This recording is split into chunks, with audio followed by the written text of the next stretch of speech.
ایک بڑے بحری جہاز کا انجن خراب ہو گیا تھا۔ جہاز کے مالکان نے ایک سے ایک بڑھ کر کاریگر سے رابطہ کیا لیکن انجن میں خرابی کا پتہ نہ چل سکا۔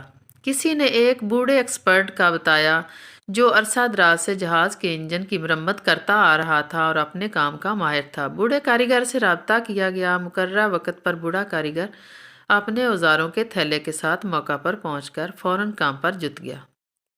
اس نے انجن کا اوپر سے نیچے بغور معائنہ کیا۔ موقع پر موجود جہاز کے دو مالکان یہ سوچ کر بوڑھے شخص کی حرکات و سکنات کا مشاہدہ کر رہے تھے کہ وہ انجن میں خرابی کا پتہ لگا لے گا۔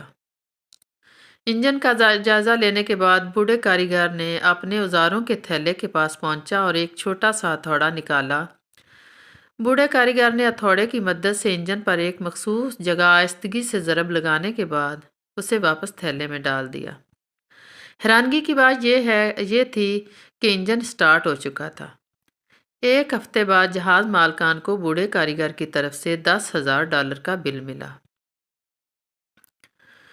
کیا $10,000؟ مالکان نے حیرانگی کا اظہار کرتے ہوئے کہا۔ بوڑھے نے تو وہ مشکل ہی کچھ کیا ہے۔ چنانچہ جہاز مالکان نے بوڑھے کاریگر کو ایک نوٹ لکھ کر بھیجا کہ مہربانی فرما کر تفصیلاً بل ارسال کرے۔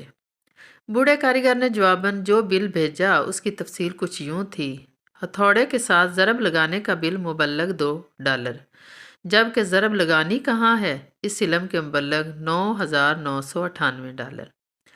اوپر بیان کردہ صورتحال سے نکلنے والا نتیجہ کچھ یوں ہے: محنت اور کوشش کی اہمیت اپنی جگہ، لیکن کوشش کب، کہاں اور کیسے کرنی ہے، یہی وہ علم ہے جو ہمیں دوسروں سے ممتاز کرتا ہے۔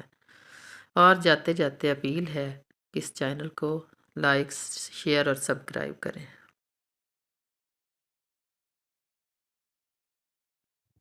ایک بڑے بحری جہاز کا انجن خراب ہو گیا تھا۔ جہاز